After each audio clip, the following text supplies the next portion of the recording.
I went to China as much to travel with Bill Porter as to see China. Under the name Red Pine, Bill had spent 20 years studying Chinese, studying Buddhism and Taoism, and translating poems by the old Tang and Sung dynasty monks. I was especially interested in the hermits that Bill had written about in his book Road to Heaven, the ones he and his friend Steve Johnson had photographed, Buddhists and Taoists who lived the ascetic life, who isolated themselves far back in the mountains of China and practiced their religion. Bill had traveled into the mountains 4 times in the writing of his book.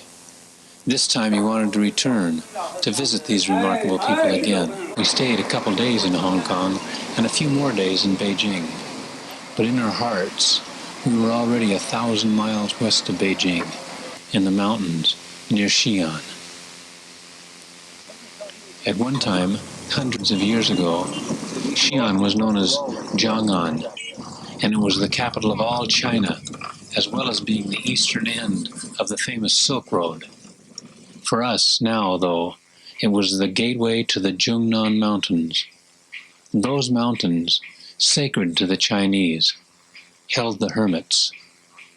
While arranging for our trips into the mountains, nothing went easy in China. We explored this ancient city.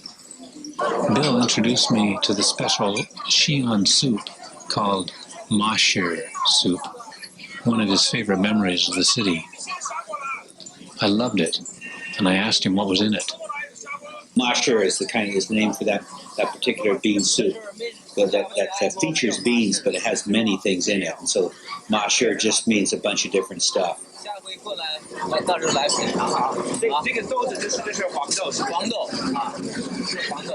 Back with him, the emperor agreed to let him build a temple to keep these priceless scriptures in.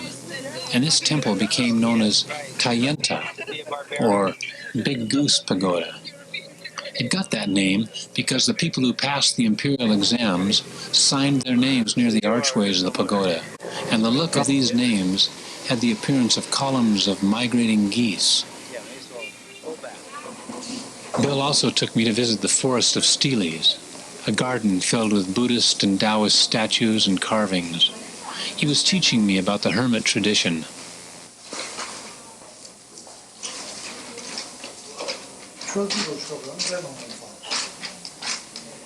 The museum near the garden featured a statue of Lao Tzu, Taoism's founder, as well as the famous horse, which, Bill explained, represented Taoist thought. We were very fortunate to be able to watch an artist do a rubbing of one of the most famous of the steles, that of Bodhidharma, the hermit monk who brought Zen Buddhism to China, and whose mountainside cave we would visit later in our trip.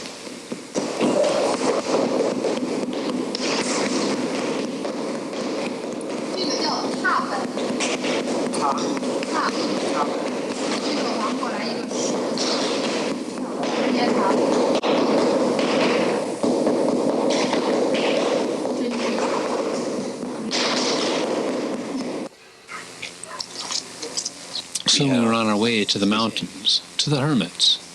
Our first stop was the Xingji Temple, a Pure Land Buddhist temple, which housed a famous 100-foot-high pagoda built to house the remains of Shandao, a 7th century Buddhist master who helped spread this particular sect of Buddhism throughout China. We met with Sudong, the abbot of this temple, whom Bill had met before. Sudong received us graciously, and his disciple prepared tea for us. It was the kind of hospitality we were to receive so often on our trip.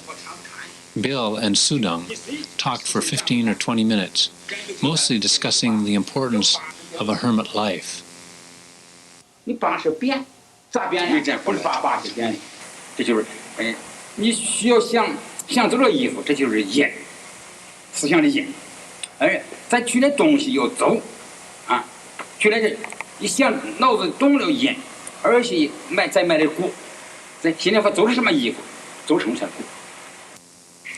Then we left the temple pausing to enjoy the landscape before we drove off. An hour later, we were at the entrance to the Feng River Gorge, and we began our hike up the mountainside to an old temple known as the Jingye Temple.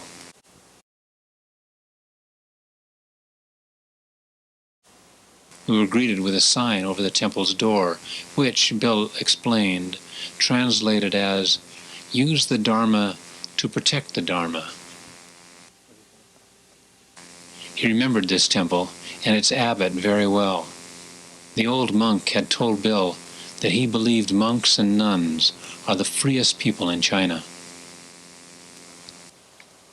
Well, this is the temple founded by Dao Xuan, who himself founded the precept school, the Lizong sect of Chinese Buddhism, one of the major sects of Chinese Buddhism, and emphasizing monastic discipline as the foundation for enlightenment. And he lived in the 7th century, and this is a temple that developed from out of the hut that he lived in. This temple was in pretty bad shape, but a young monk from Mongolia welcomed us to join him for an evening meal of noodles and to stay for a good night's sleep. He then took us up the trails behind the temple, where we could clearly see the gorge and the spectacular mountains surrounding it.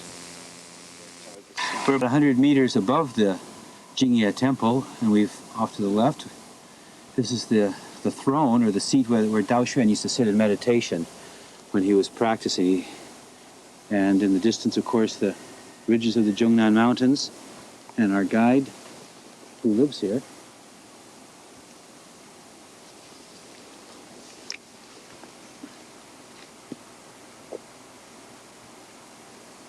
When he was here, Dao Xuan never slept and didn't eat for 3 months. 你看那边那个山都很像一个睡佛，像不像？这么最前面这个。Yeah, that's a Sleeping Buddha mountain. Which one? Oh, right over here. The one that, any of the ones, but that's sort of like a Sleeping Buddha. Uh-huh.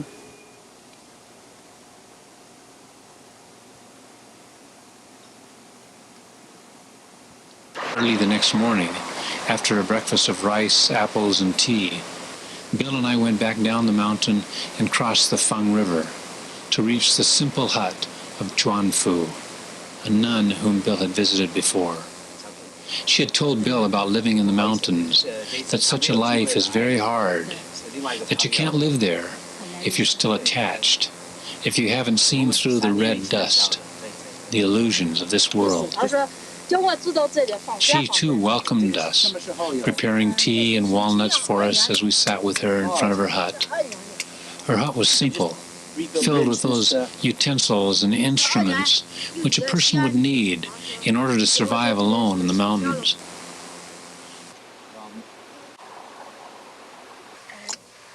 Bill talked with her about her Buddhist practice.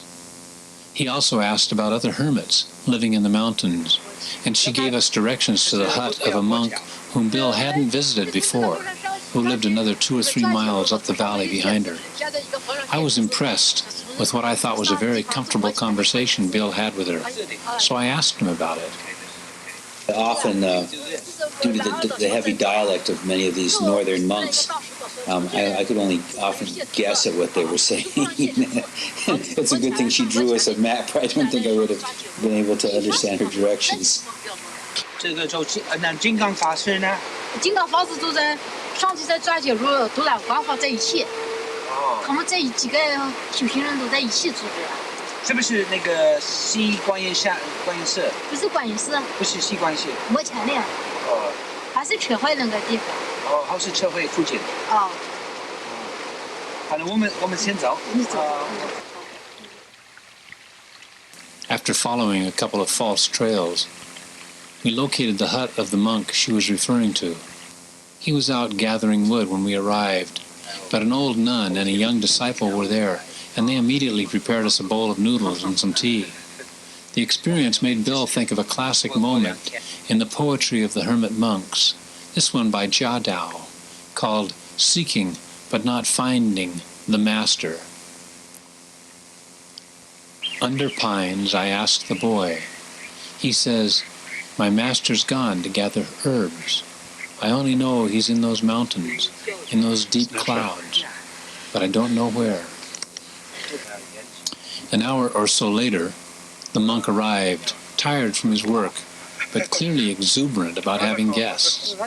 He and Bill talked about his practice there in the mountains, and he told Bill how Pure Land Buddhism was different from the form practiced by many others in China. Pure Land Buddhism, he said, proclaimed that chanting the name of Buddha was sufficient in itself to guarantee rebirth in the Pure Land. 我不适应了。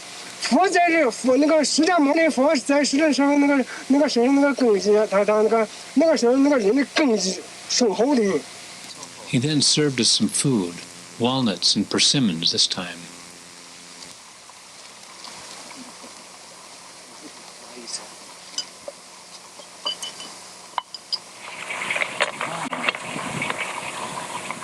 Since it was nearly 2, in early November, it was getting dark, and he'd invited us to spend the night.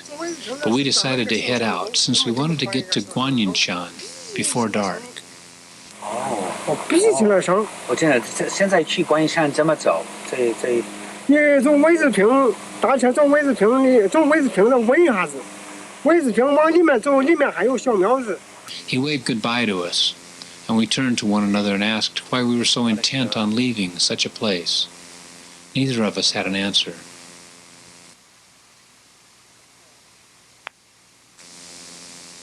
A strenuous 3-hour climb took us to the top of Guanyinshan, the home of Yan Zhao, the nun whose photo Bill had put on the cover of his book.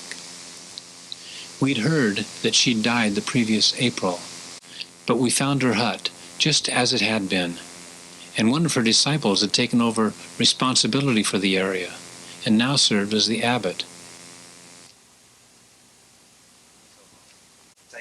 When Bill showed the abbot his book, with Yan Zhao's photo on it, he immediately honored us as very important visitors, and he showed us to his hut, where he invited us for a warm meal and a good night's sleep. We slept on the abbot's kong, a kind of bed which is built of concrete above a type of stove to keep it heated. 他们很会煮菜。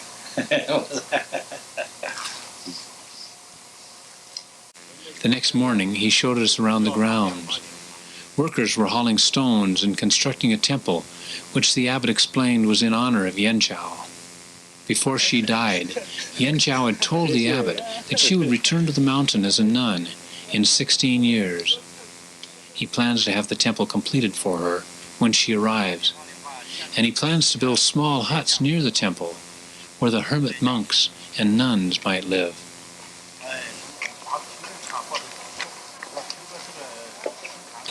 The Yuanjiao pagoda will be right here, and then the gullies will be all around here. And then they'll build a couple huts up each gully. The abbot wanted us to meet one of his young disciples who had been living in the cave for the past 6 months. He'd remained there for another 2.5 years, not speaking to anyone, and spending his days in meditation. There are many monasteries, especially those that are located in the countryside or in the foothills of mountains. There are areas nearby that are set aside for a practice called biguan, or enclosure, whereby one lives inside of a cave or a secluded hut with one's needs in terms of food being supplied by those living in the main monastery. And this goes on for usually periods of 3 years, whereby you live inside the hut or the cave, and you're not allowed to speak to anybody, and you concentrate on your practice. There's usually a ceremony involving the whole monastery that takes place at the beginning of this period, and of course at the end of it. And it's a major achievement in the career of any monk or nun to undergo this sort of very strenuous and strict regimen.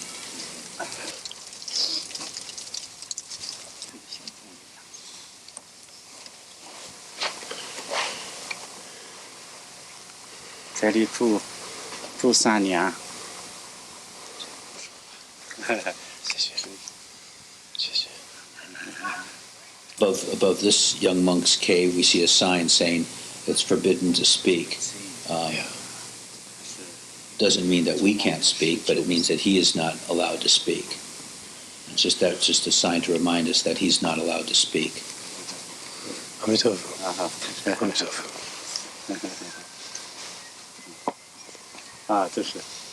The abbot there is telling this young monk that I myself, with this foreign visitor, has also received the Bodhisattva precepts in Taiwan, and he's come here to meet other Buddhist practitioners.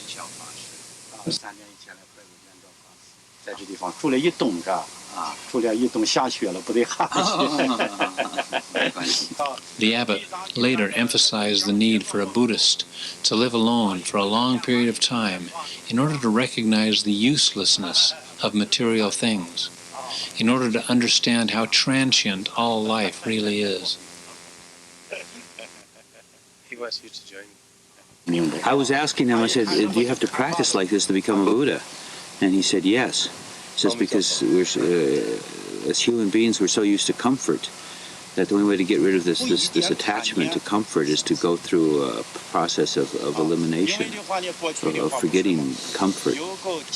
And I asked him how long it takes. He says at least 3 years, maybe 5 years, maybe 10 years. Anyway, that's the process. If you don't do it, he says you're not going to reach the final goal of liberation because you're going to be attached to all the desires. 他最后入了孔定里实际，最后他的寿命到了，那无常生来拉他，无常鬼啊，那无常鬼的话，两个拉铁锁链子来拴他。Later in the morning, we left the temple area and headed back down the mountain. But along the trail, we met another hermit, a nun, and she also invited us to visit her hut.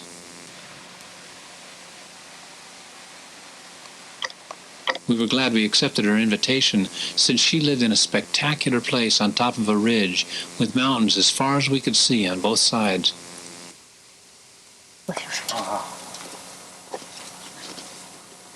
After a short conversation and some tea, we headed down to the river. Although this was a fairly easy hike, we went slowly, struck by the beauty of the place. Well, that's Wanhuashan, 10,000 flower mountain. And those little peaks are the flowers.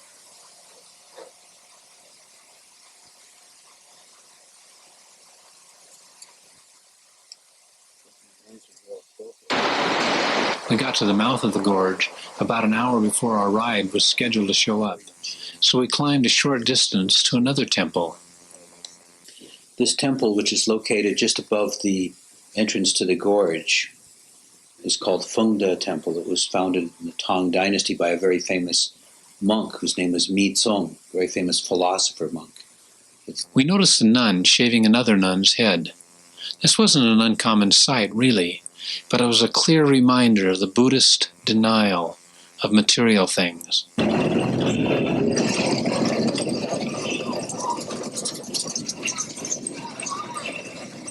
Our ride then took us to the noisy heart of Xi'an, and we thought back about the people we had met and the places we had been.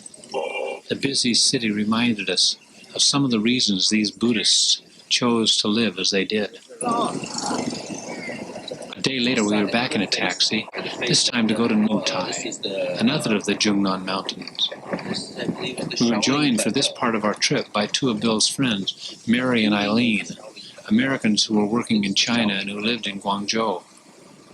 We first stopped by a temple Bill knew well, called Caodong Temple, where Bill again had an animated conversation with the abbot, a monk named Honglin.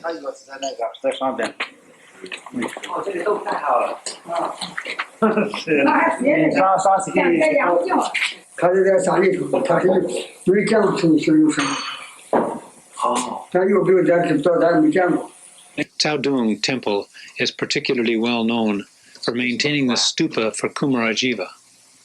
His shrine is a simple brick pavilion with nothing inside except 3 meters of beautifully carved marble. Kumarajiva was a highly revered translator. who died in the year 413 AD. Even now, some 1600 years later, his translations of the most significant Buddhist texts still remain unsurpassed in both style and phrasing. Records even show that when he was cremated, his tongue didn't burn. Naturally, Bill, a translator, had to pause and pay homage to Kumarajiva. On the way to Nangwutai, we stopped by a temple run by a man Bill called the Laughing Monk, one of the most engaging individuals any of us had ever met.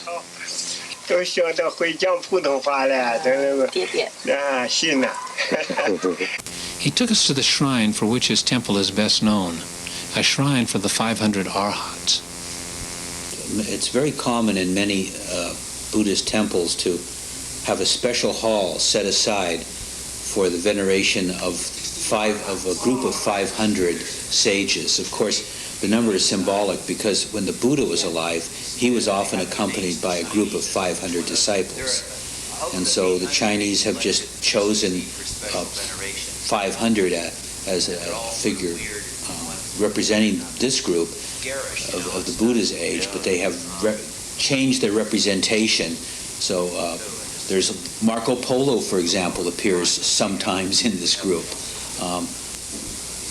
They're different figures, and thus the hermit poets, even of China, are suddenly now in the group of 500. These are the statues of Ko Mountain and Pickup, or Han Shan and Shi De, two famous hermit poets of the Tang Dynasty. You have to understand that these special halls that were constructed for the 500 arhats were basically designed as a tourist attraction. When pilgrims came to visit the temple, this was an added inducement to get them to come to their temple to offer incense to the gods and so forth. And thus, it was another sight to see. And so it played an important role in raising the fame of a monastery, to say, oh, that monastery has a temple for the 500 arhats. Although he was needed for a special ceremony that day, the master made us feel at home and comfortable, as though nothing mattered to him except for us.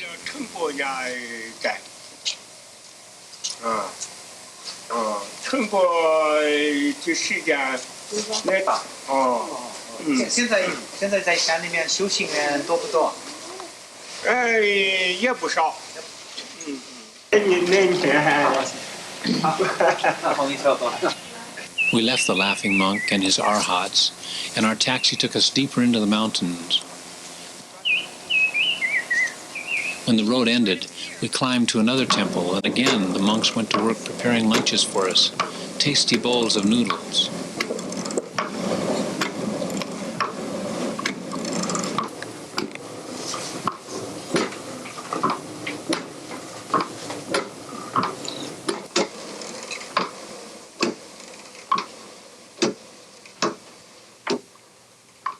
The abbot wasn't at the temple, but a young monk was, and as always happened, he made us feel welcome, showing us around the temple and talking about Buddhism with Bill. 我们等一下还要到大茅棚。大茅棚啊，那个大台去不去？对，在大茅棚不是去大台，我们到大茅棚，然后要去小茅棚。我听说慧远法师已经。A steep climb took us to the ridge, but just over the top, we spotted Mitu Temple, located at one of the most stunning spots we could imagine.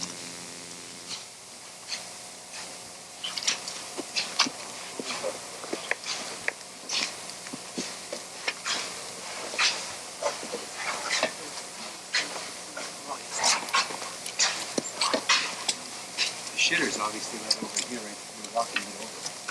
Long time.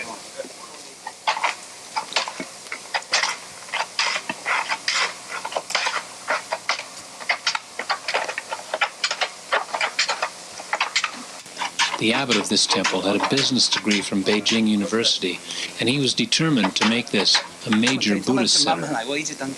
Although Bill had been here before, he hadn't met this abbot. The man shared temple responsibilities with another monk, whom Bill had met, and who was away for a few days. This abbot seemed different from other monks we had met, somehow more affected and formal. Bill suggested that he'd even had some theatrical training. 现在有几个人？他也有兄弟姐妹，是别那个出家人他们成就的，也都是在这个。He took us to their meditation and study room, where he showed us the valuable Buddhist tripitaka that had been donated to the temple by a nun from Taiwan. The Tripitaka includes all Buddhist works attributed to the Buddha, as well as his major disciples of his lifetime and within the few centuries afterwards, some of the major early Indian philosophers. It also includes a lot of works added by the Chinese monks, mainly commentaries to the earlier Indian works. And the current edition was standardized in the Ming Dynasty about 400 or 500 years ago, and since then has remained pretty much unchanged. In return for this gift, the temple carpenters had built a hut for the nun. We visited the hut and found the quality of the construction to be much higher than what we'd come to expect from the term hut. 除了搞一个帐，现在正在搞山上，到山上看看。如果将来以后下一次你来，我们已经就会把上头那个地方已经搞好。The abbot then took us to the top of the mountain behind the temple, where workmen were constructing a large shrine. The abbot explained that he'd had to take the government to court to prevent their building a hotel and restaurant on this location. The idea of taking the Chinese government to court was hard for us to accept, but the abbot seemed to be someone who could do it. 3个分，对。如果公元前、公元后，零在中间呢？说正极、负极也零在中间了，所以站在这圆周上才是。你看。He also took us down the mountain from the temple to meet another monk, this one living alone and just about to begin a 3-year period of isolation, silence, and meditation. 花园洞里那个还远，还有半华里多路，那个洞子现在还不能取。那是我到最后的时候，内经封了过后，准备要在那个地方去修内经的。He was apparently trying to get all his talking over with in the next few days, because he hardly stopped chattering all the time we were there. 远传高明，到处都知道箱子洞，就是个名呢，就从那们传来了，就叫箱子洞，是这样的叫的。The next morning we woke up to a sunny day with a disciple cleaning the ground and a monk doing his morning prayers.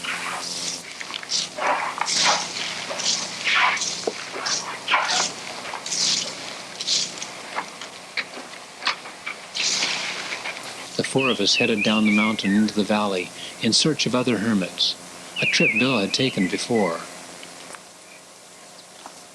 After about half an hour, we came upon a hut which had been built since Bill had last been there.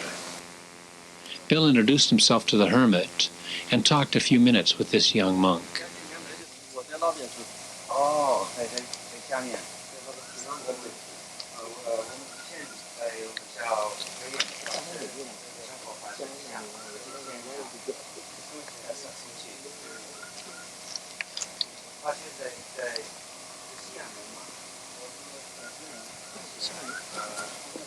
Soon we reached the hut of a nun whom Bill had interviewed in his book. Unfortunately, as with Yen Chao, she had died since Bill's last trip, but her disciple was still living in the hut, and she remembered Bill well. The nun's name was Hui Yuan. She'd been living there for 35 years with her disciple Cheng Bo, who joined her in the last 4 or 5 years.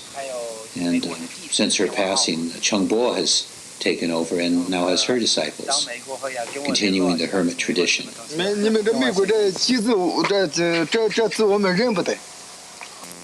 We continued our trek into the valley, finally arriving at a farmer's house.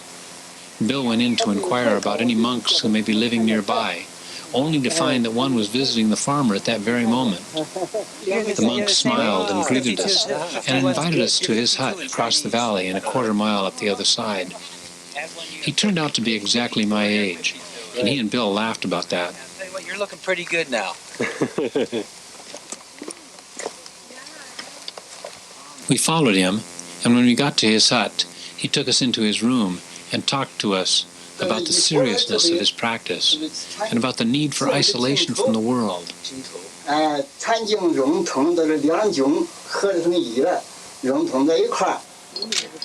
He then prepared some hot water and brown sugar for us, and we sat in the sunshine enjoying the setting, the company, and the drink. 哦，是北坡。北坡，它这个太阳呢往南去了，冬天；夏天呢，它这个一天到晚都是太阳。 By now it was afternoon, and we had a hard climb back up the mountainside ahead of us, so we excused ourselves and headed out. Halfway up the trail, we heard a man singing, and soon the monk, whom we had seen doing his early morning prayers, came down the mountain filled with joy and music. 阿弥陀佛，阿弥陀佛，下面这个阿弥陀佛。老婆你去了。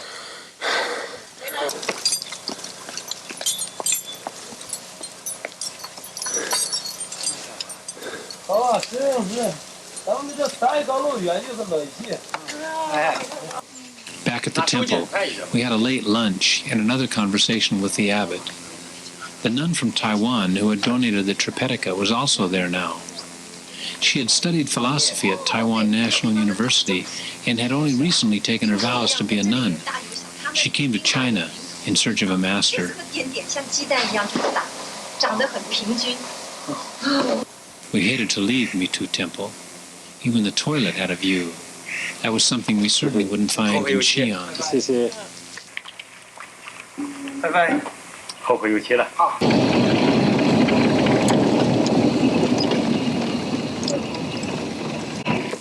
Again, we were reminded of the reasons for living the hermit's life as we re-entered the smoke and noise of the city.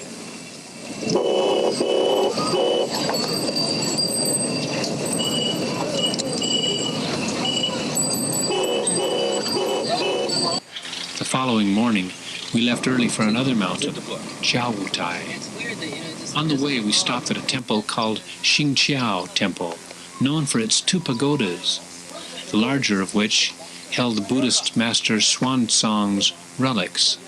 This is the same monk who had been responsible for the creation of Xi'an's Big Goose Pagoda.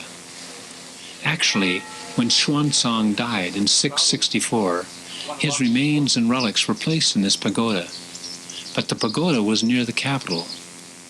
The constant sight of this structure so saddened the emperor, who had loved Xuanzang, that he had the entire pagoda moved here 5 years after the monk died. This was appropriate, since Xuanzang had described these peaks as the grandfather of all mountains. This pagoda dwarfed the 2 temples next to it, the ones containing the relics of Xuanzang's most famous disciples. These 3 monks together are considered to be the founders of what became known as the mind-only school of Chinese Buddhism, the school which teaches that this world is nothing but mind. We found a peaceful spot overlooking a valley and surrounded by farmers' fields. Out front, a man was selling calligraphy of works by some of the most famous of the Chinese poets. I love this poem. Oh, this particular poem is a poem of Jia Dao Tong hermit. He was a monk for a while and then defrocked and just wrote poetry for the rest of his life. This poem is one of his most famous poems.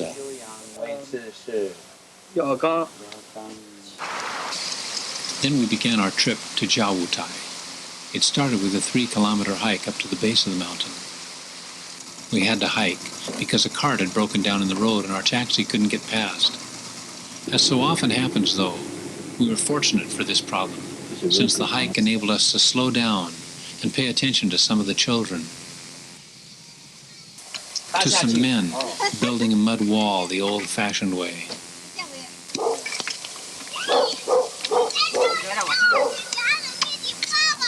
Only then did we get to the base of the mountain. On the far side of the mountain, in a secluded spot known as Lion Cliff, sits the hut we came to visit. was formerly owned by one of China's great Zen hermit teachers, Shu Yun, better known to the West as Empty Cloud. He is certainly, Bill explained, the most revered monk of the 20th century. Although no one was present at Empty Cloud's site, Bill was pleased to find that someone had been living there. Also, since Bill's previous trip 3 years earlier, someone had built a shrine to Empty Cloud. We helped ourselves to some water, stood quietly a while in that magical place, and talked of Empty Cloud. Empty Cloud was easily the most famous monk of the last 100 years in China. He founded the Buddhist Association of China, lived to be 120 years old, was responsible for a renaissance in Zen in China, renovated, reconstructed a half a dozen major monasteries, was beaten up and left for dead on 2 occasions by the Chinese communists, somehow managed to survive until the age of 120.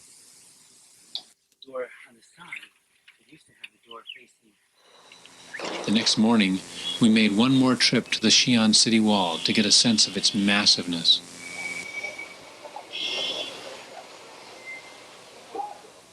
And while we were in the city, we noticed this monk walking about, seemingly unaffected by his surroundings. We wondered about him, about where he might have trained, about how he learned his skills of quietude among the chaos. This monk represented the very freedoms we'd been focusing on.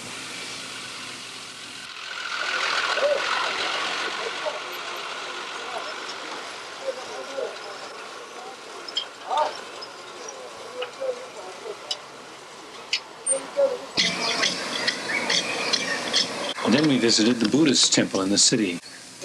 While there, we met the abbot, and he took us to meet the meditation hall master.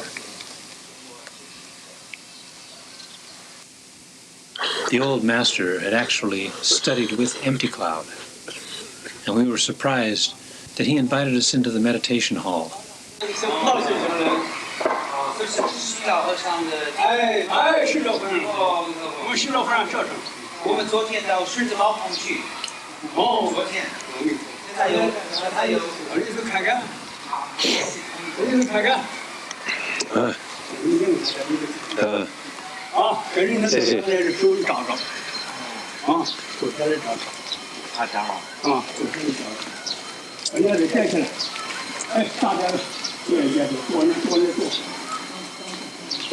Bring that camera in.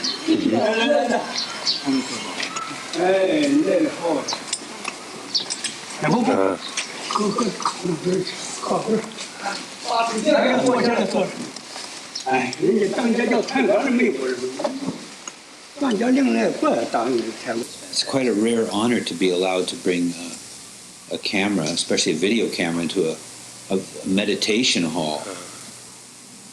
A temple that takes meditation seriously, and some do, many don't.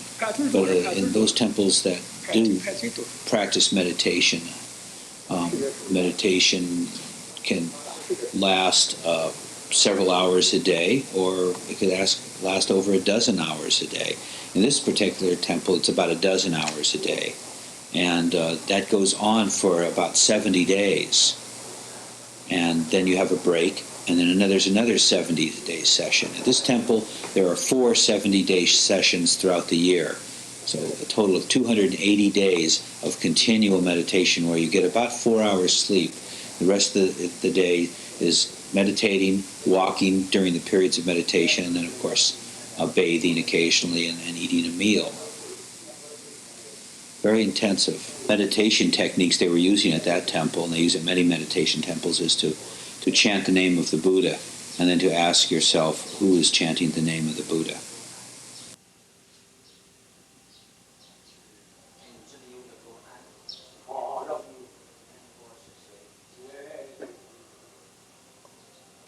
So that old monk's name is Yen-en, Master Yen-en. He's the master of the meditation hall, and he's 78, 78岁, and he's a disciple of Empty Cloud. 他延南法师有没有找到云居山？他就是云居山高明寺，他是九祖高明寺。哦，也是高明寺，高明寺来了的扬州的。哎，高明寺，还有云居山，他是高明寺的首座。到我们这来的。哦，如成法师呢，在哪里？我就叫个如成，这就是如成吧。对，如成法师在哪里？是学禅。我就是在庙上的主管人。The abbot told me that the meditation master was from Gaoming Temple in Yangzhou, one of several places that Empty Cloud had helped reconstruct.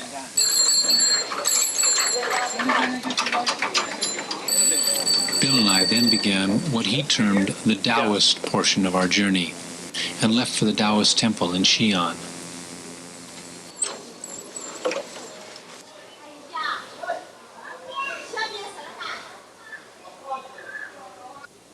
This is Ba Xian An, the Temple of the Eight Immortals, a Taoist group of the Tang Dynasty.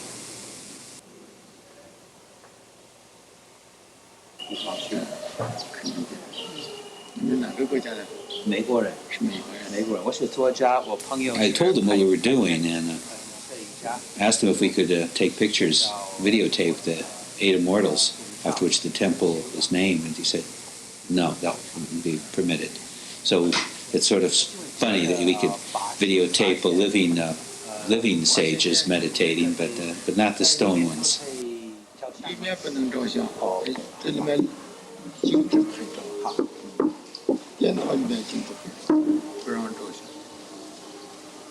The Taoist priests seemed to greet us more with curiosity and suspicion than with the natural warmth we received from the Buddhists. Rather than talk about their religion and their practice, they appeared more interested in finding out who we were and what we were doing.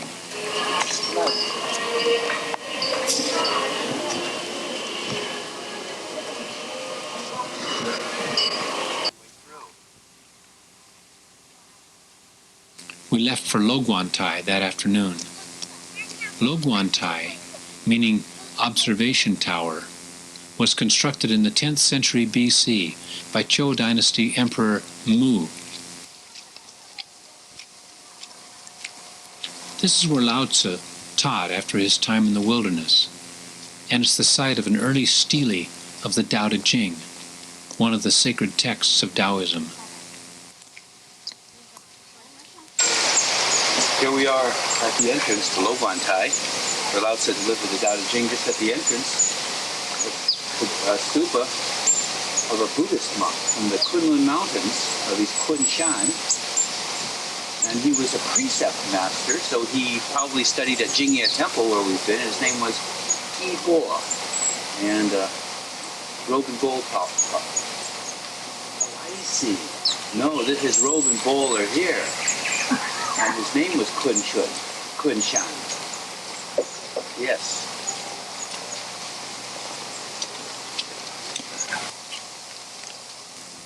We then made our way to the main temple and were accosted by several enthusiastic young guides who were being trained for the upcoming tourist season. They showed us around the temple, one of them speaking English fairly well, a rare find in the mountains. Can we take a picture of the? 这里有一个元朝的道德经，可不可以照相 ？OK。在那个碑文。一般不准照，今天你见几个，好像在后面，这今天没人。可以让，很意外。好，在这，就在这。Go take a picture of the entrance here, and this is the. 这原来沿袭在这儿。We're not supposed to take pictures in here, but there's not really anybody else here today, so they'll let us take just a few photos. Just be careful.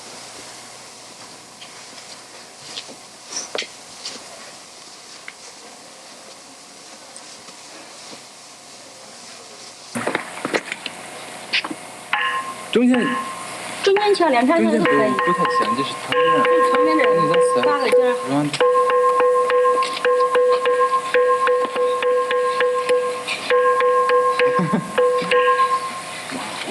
It is made of stone. Why did he can ring? Why can it ring? I don't know. It must be a very special kind of stone. Ah, yes. but we don't know its structure. No, I don't either. The shrine they took us to is where Lao Tzu was supposed to have taught his disciple Yinxi the lessons that made up the Tao Te Ching. Just inside the gates of the main shrine were the two steles carved in the 13th century with the Tao and the De sections of the text.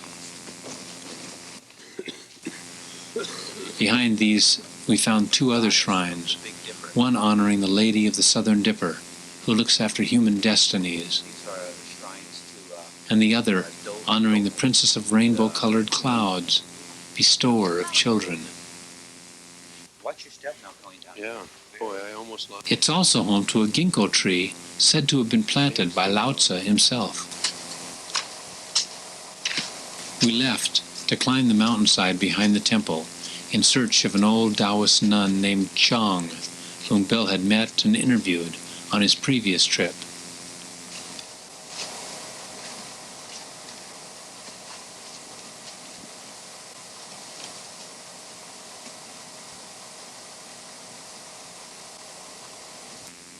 On the way to her hut, we came across Lien Tian Lu, or Cinnabar Cauldron, a newly remodeled shrine with one of the nicest statues of Lao Tzu that we'd ever seen.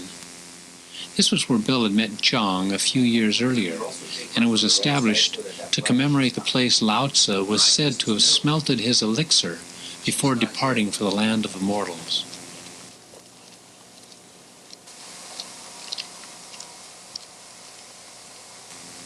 Unfortunately, once we got to Zhang's hut, we learned that she had become sick and had moved down the mountain.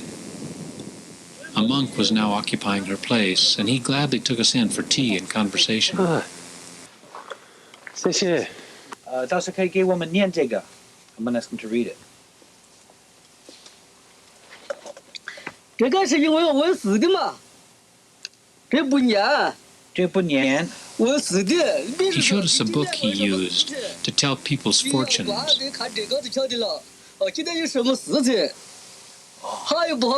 Taoism, more than Buddhism, relies on magic and fortune-telling to examine the future. 那我们今天来是吉祥不吉祥？啊？我们今天来是吉祥不吉祥？有理想。哦，吉祥。哦，有样。 哦，样哦，哦样哦，他姓样，哦样的是，再见。By the time we got back to the temple, the young guides spotted us again, and this time took us to meet their supervisor, a government official whom Bill had also met before. In fact, the man said that Bill's previous conversation with him had convinced him to become a Taoist himself. Bill didn't really believe him, and figured he was actually prying for information about us to report to the police.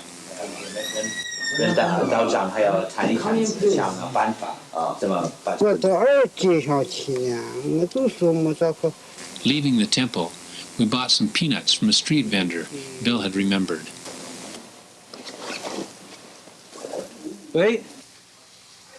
Then we went to the quarters of the leader of the regional Taoist community, Master Ren Farung, whom Bill had met twice before, and who was considered to be one of the leading Taoist masters in all China. Bill was concerned about meeting him, because Bill had the impression that Master Ren didn't like him much. This time, however, maybe because Bill showed him his picture in Road to Heaven, Master Ren welcomed us warmly.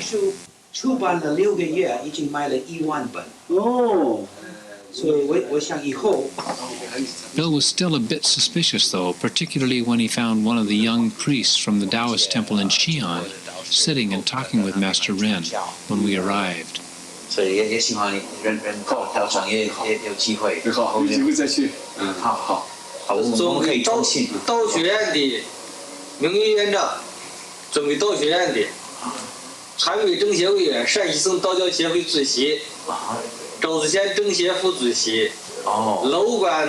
Master Ren arranged for us to visit Lao Tzu's grave, a rare experience since the gravesite had always been off limits to foreigners. The next morning, a young priest came to our hotel in a police car and picked us up. We drove about 5 kilometers to the site of the grave mound. I was surprised by the modesty of what I saw, especially considering that this is the burial site of one of the world's greatest religious leaders. Bill said this is partly because the claim that this is his grave isn't well substantiated, and it's partly because the Red Guard broke up a previous shrine and used the stone to help build the nearby power station. This is a stele carved in the Qianlong period of the Qing dynasty, and with Lao Tzu's name, Zhou Lao. Zhou being the Zhou dynasty, and Lao being Lao Tzu's name. 这就周之前啊，以前那个为了纪念，这还有一个老子墓，他就从的时候。One of Lao Tzu's biographers wrote in the 1st century BC that Lao Tzu had disappeared through Sangguan Pass, a 2-day ride from Loguantai. Therefore, he couldn't be buried at this spot. Bill said one monk explained that both theories could be true, since Taoists shed their bones like a snake sheds its skin, and Lao Tzu could easily have left his mortal coil at Loguantai before slipping away. Our guide insisted that this monument would be improved soon. As it is now, you can easily kill yourself getting across the river to the mound, and when you finally do get there, you need a Taoist guide to show you where it is.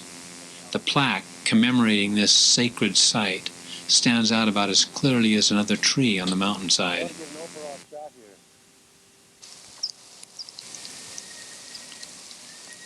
We left Loguantai and hiked to the highway, stopping along the way to admire a well-crafted statue of Lao Tzu, this time sitting aboard his ox in commemoration of his journey to Loguantai.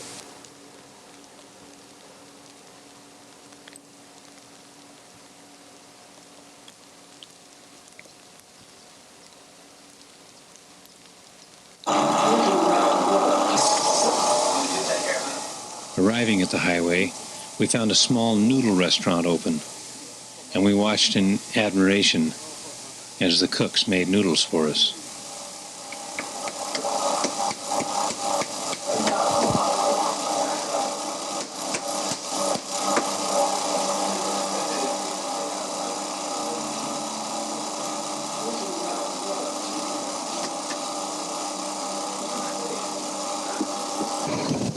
We then boarded a bus to take us to the sacred mountain of Huashan, some 100-odd kilometers the other side of Xi'an. Taoism may have originated in its historic form on Loguantai, but in its prehistoric form, it flourished on Huashan. The morning after we arrived in Huashan City, snow was falling. Cold and wet, we hiked past the tourist shops and entered the gate for the Jade Spring Temple at the foot of the mountain. Bill had a problem with the ticket taker, who insisted upon making us pay foreign tourist prices, even though we had our false papers with us, claiming we were teaching in the country. With the help of a Taoist priest, wearing one of the coolest hats I'd ever seen, we managed to get in.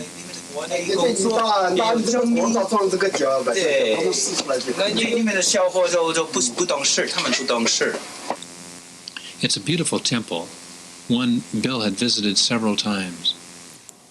This tree was brought here about 1,000, at least the sapling was brought here about the year 1000, planted by Chen Tuan, the Taoist hermit who lived here. It was a sapling from the tree under which the Buddha was born, the Ashoka tree, in Chinese, the Wu You Shu, the no trouble tree. And that pavilion on top of the boulder was originally also built by Chen Tuan around the year 1000.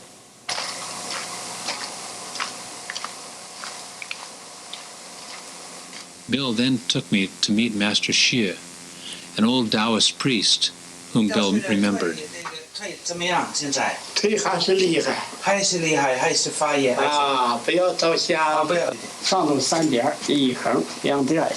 Xie, when he was younger, was very famous throughout China for his ability in martial arts. But after prolonged meditation, his knees have become arthritic and he's lost his skill. In his last visit, Bill had been told by Master Xie that the government was now allowing religion to be practiced, but mainly for the promotion of tourism. In fact, he said, things are getting worse for Taoists, not better. The master was in poor health, so after a short conversation with him, we left and returned to the temple.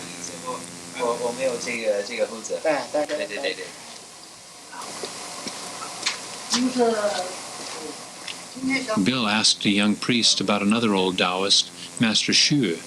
Master Xu, it turns out, was also living there in the temple, so the young priest took us to meet him.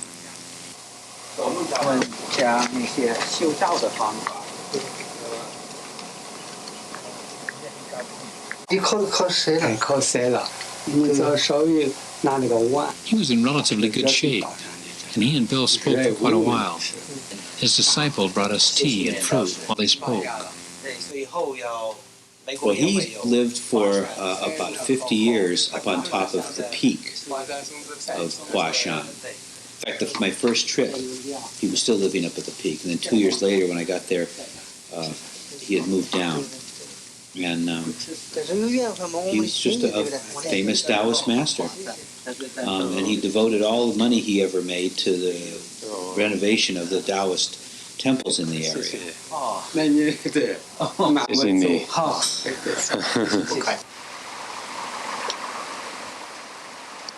We left Master Xu and headed for the sacred mountain. We'd hoped to be able to climb it. Because of the snow, this was impossible. Bill's description of the mountain from his book had really impressed me, and I was very disappointed that we wouldn't be able to do it.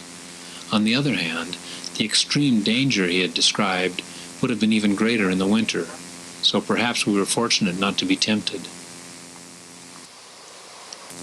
Still, Bill was anxious to show me the caves in the side of the mountain, where hermits had lived off and on for centuries. After a slow 3-kilometer hike through the snow, we located some of the caves.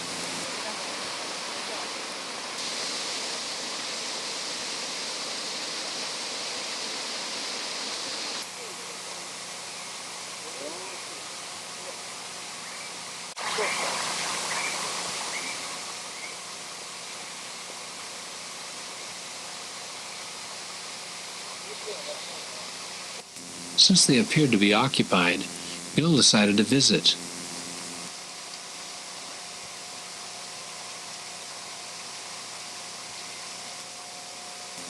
The climb up the sheer wall to the caves was extremely dangerous.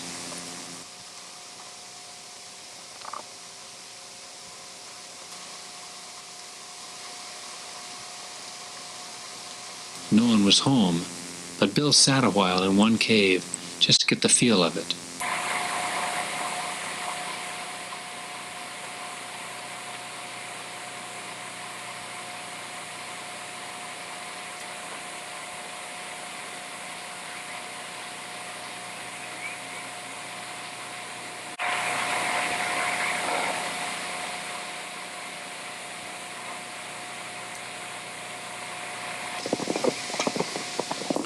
We left Huashan the next morning, headed for Lingbai, a 4-hour train ride from Huashan.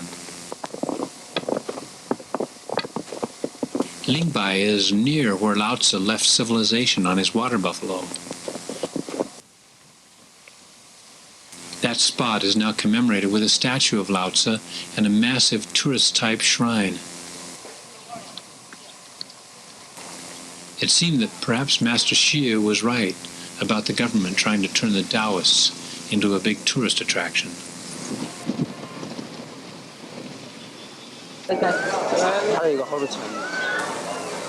We waited around Lingbai train station, hoping to catch a train to Luoyang, another of ancient China's historical centers.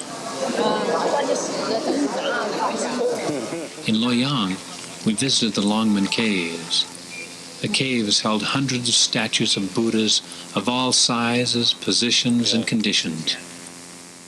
The Red Guard and other marauders had done damage to these sculptures throughout the years, but several hundred still stood.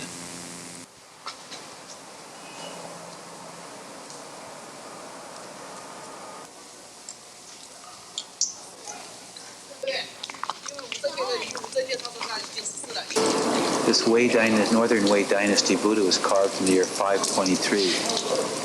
Note the smile on its face.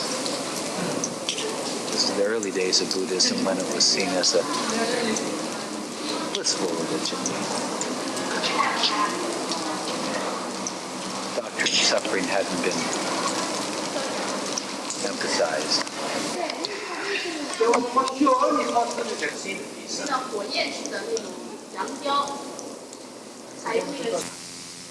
We then visited one of China's most famous Buddhist temples, known as the White Horse Temple.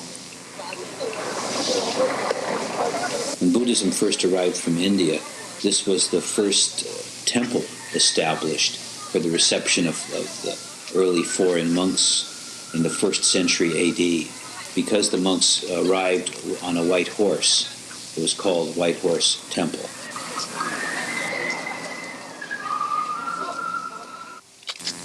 The next morning we began our journey to the cave where Bodhidharma had lived for 9 years after arriving in China from India.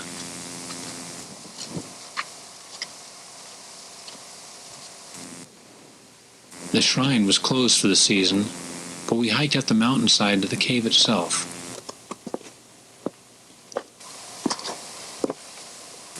The cave is decorated with some small statues, but otherwise it must be very much as it was some 1,300 years ago when Bodhidharma occupied it.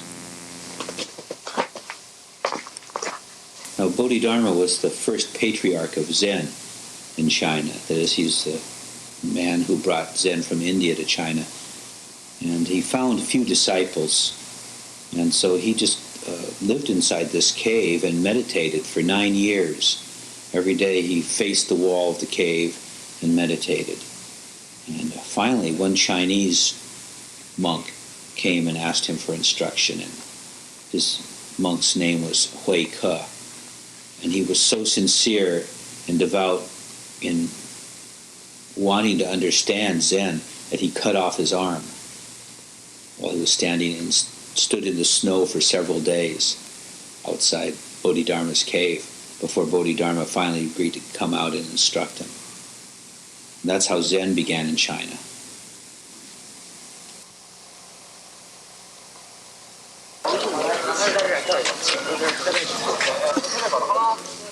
Below the cave is a village built around a temple.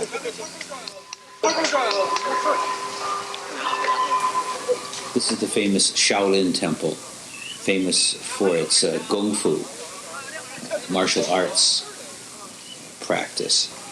And monks still come here from all over China to practice martial arts, but among Buddhists, martial arts has never been highly esteemed, and most monks look down on those who do practice it. These are the temple guardians, to wrathful deities to protect the temple precincts from evil influences.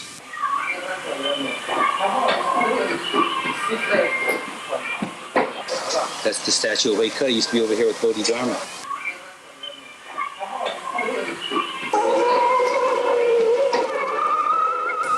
I particularly liked the carnival-type Buddha figure, some sort of funhouse, we guessed, which dominated the village.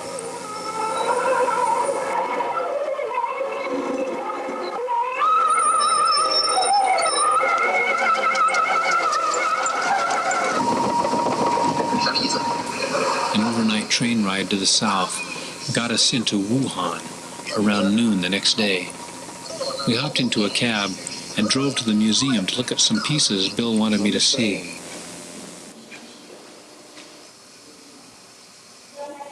Well, the hermit tradition practiced by both the Taoists and the Buddhists still today harkens back to the early years of Chinese civilization when the religion was shamanistic and required communication with the spiritual realm. And this communication was required the solitude of mountains, and often a little help from drugs, herbs, alcohol too for that communication.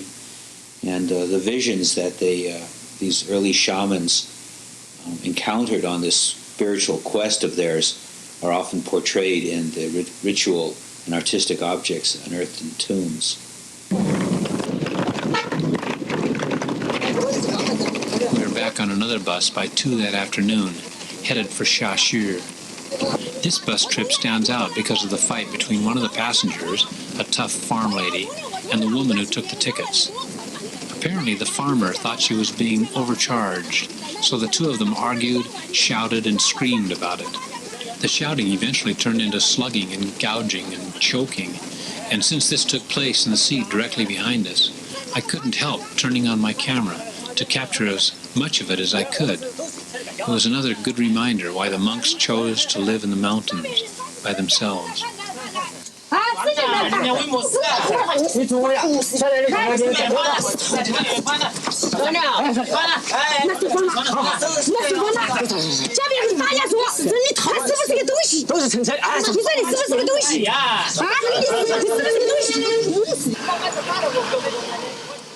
Our purpose in stopping in Xiaxu was to see the remains of the old Zhou dynasty capital and to visit the museum. This was the capital of the ancient state of Chu. Now, Chu was the most powerful state in ancient China around Confucius's time.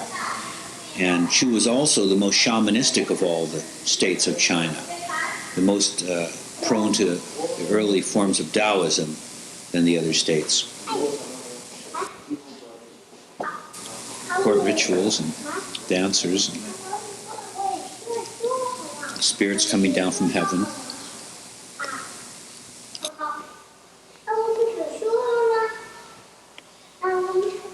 A famous sword used in a battle in around 500 BC.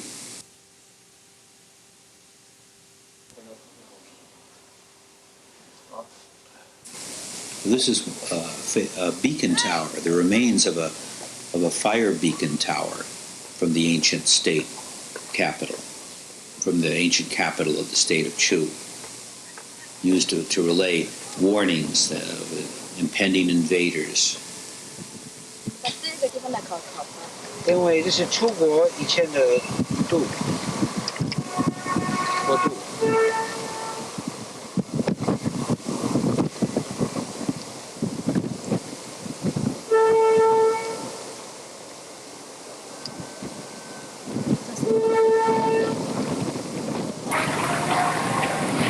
Bill Bay, over here on the next hill. Bill Bay being the pretender to reestablish the Han Dynasty.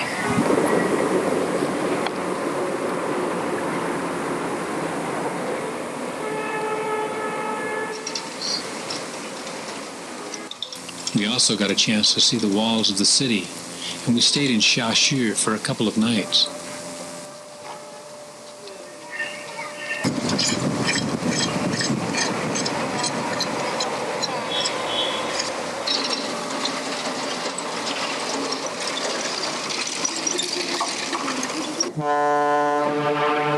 Near Xiaxu, we climbed aboard one of the many ferry boats on the Yangtze and headed west toward the famous Yangtze Gorges.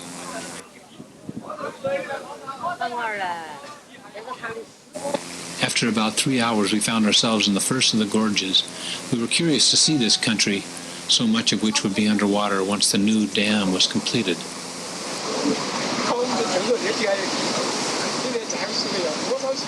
Another hour or so, and we were landing in Wanqi.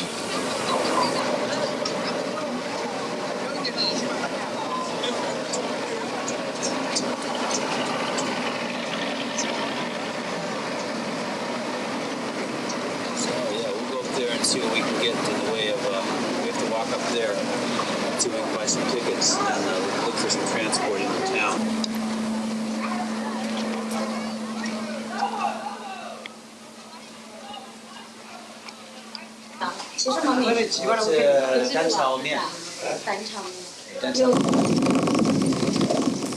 We took a bus up a side gorge, and Bill got into an argument with the driver about the fare.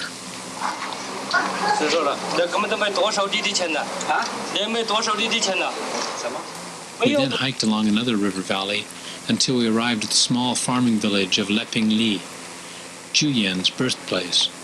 Juyan was an advisor to the king of Chu, whose capital we had just visited. And he had warned the king of Chu that the king of Qin was not to be trusted. And the king of Chu did not believe Qu Yuan, and eventually he was slandered, and Qu Yuan was banished to the south of China, or south of the Yangtze at least. Eventually, the king of Chu was in fact captured by the king of Qin and held prisoner for the rest of his life, never regained his freedom again, and the state of Chu was wiped out, eliminated. And the day that happened, Qu Yuan, living in exile south of the Yangtze, committed suicide, jumped into the river, and to this day his death is commemorated with the dragon boat races throughout China. And he's viewed as one of the true early patriots of China. And he was also the first great poet of China. There are other people who wrote the occasional poem, but Qu Yuan wrote exquisite verse that's still chanted and studied and talked about today. He lived around 300 BC. We both loved this quiet setting, and Bill remembered it well. We climbed the hill to the special shrine built for Qu Yuan and met with Mr. Xu, the caretaker of the shrine. He fixed us some tea, and Bill talked him into reciting some of the poetry that he had written in the style of Qu Yuan. These are all poems by local farmers. These are all farmers who wrote these poems. And he's hoping to get money from... These are all old farmers. Like most of them are about 60 or 70 years old. 华能东王氏相期，一系昭君其丹玉，汗马之功之分德，琵琶犹抱恨毛图。毛图跟昭君把这画一颗胸痣，所以汉王就不接见他了。毛图啊，这是毛图之怪。本来昭君是个很美的女子的。他应该汉王，应该跟汉王做妃子。对。那个毛图呢，就跟画师啊，会画像，过去是画像，没这个照相机啊。I don't have a clue as to what he's saying. I don't have a clue. This gentleman who's was the head of the local poet society had been collecting the poems of his fellow farmers and had compiled this edition, and it was his hope that he could find a publisher for this. He said he had several hundred poems, and they were all fine poems. In fact, one thing that I noticed in them is that a lot of their rhythmic patterns reflected the usages of Qu Yuan 2,300 years ago, and they were still basically using his same rhythmic structures. Another of the group also agreed to recite a poem he had written. 来念一首诗，好不好？你做的嘛，就是你做的。对。你做的就是你。宜江南啊，这个字形或者都是一样的。忠直手，斗志是刚健，大敌当前无畏惧。 人民众富口心弦，愚者苦周旋。 I think of these men often. They're not hermits, of course, but they live quietly, away from the cities, and they respond deep in their hearts to the poems and the life of Qu Yuan. 幸免大难捐，那么有个时代，有个还存在幸免，还有说声的。 正气即山川，身伟大，始终泰山间。莫招祸。 The next morning, early, Mr. Xu took Bill and me up into the mountains nearby to show us some places Qu Yuan used to go, including the location of his home and the place where he sat to meditate. 你看，清泉尝一尝。 This well not only tastes refreshing, but it was also used by Qu Yuan to clear his eyes when he was growing tired when he was studying or reading. So the well's water is noted for its ability to refresh one's eyes and one's mind, as well as one's thirst. 我有，自己有，我早上吃了。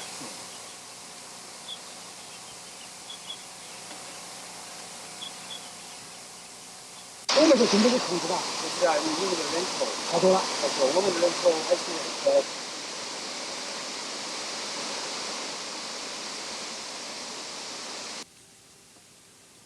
就是肉桂，多种。We agreed that this was a magical place to be, and somewhat sadly we headed back down the valley to the muddy Yangtze. One of Qi most famous poems was about meeting a fisherman when he was just trying to decide whether or not to commit suicide. The fisherman asked him, what fate has brought you to this? And Qi answered, the world is muddy. I alone am clean. Everyone is drunk. I alone am sober. And so they sent me away. And the fisherman said, the sage isn't bothered by others. He can change with the times. If the world is muddy, splash in the mire. If everyone is drunk, drink up the dregs. Why get banished for deep thought and purpose? At the end of the poem, the fisherman smiled and rowed away singing, the waters are clear, I wash my hat. When the waters are muddy, I wash my feet. Which means to wash your hat when you're going to go off to get a civil service job and dedicate your life to helping the country in a government capacity. Whereas if you wash your feet, you're going to stay home and just farm.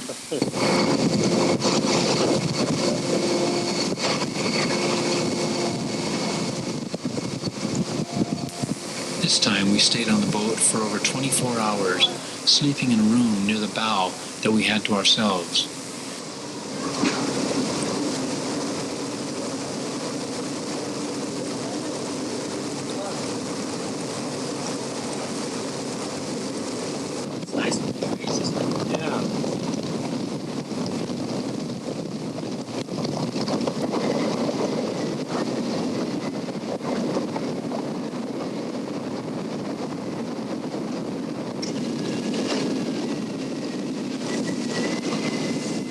In the morning, in spite of the cold, we sat comfortably on deck, drinking whiskey and watching the shore go by.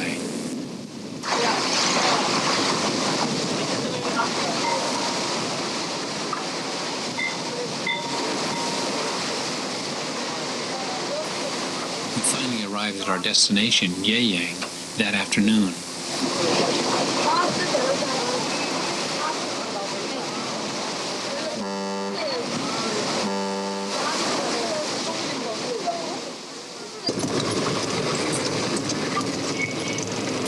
Still in search of the life of Chuyen, the next morning we hired a taxi and drove toward another shrine to the revered poet, this one not far from Milo.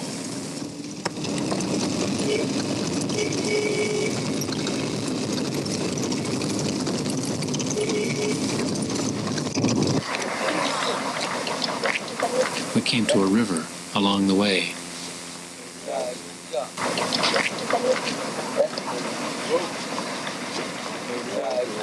This is the river in which Qi committed suicide, the Milo River.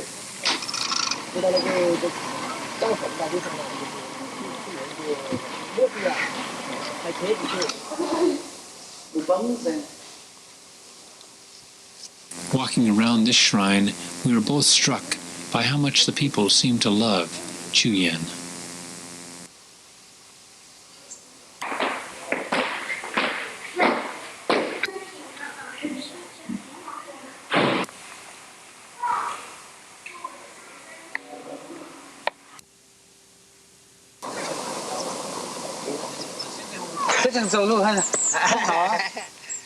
We then weaved our way through farmers' fields until we arrived at Chuyen's burial mound.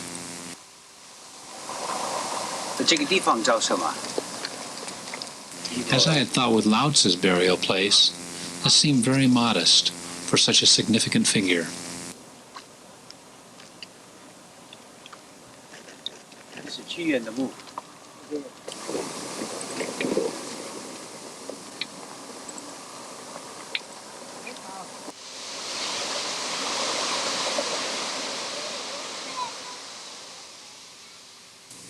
This trip into China with red pine really changed my life. It showed me the power in living simply, in focusing rather than scattering, in cutting back and saying no. The monks and nuns and the farmers and poets, they seem to know how to breathe, how to live with depth rather than breadth, how to accept life. This affected me. It reminded me of the futility of rushing, of always looking for a machine to do the work I could just as well do with my hands. A line from one of Bill's translations expressed this feeling perfectly for me. A Buddhist poet named Pickup was talking about the joy he felt sitting on a hillside, meditating. He wrote, "If the sea should become a mulberry grove, it wouldn't mean much to me."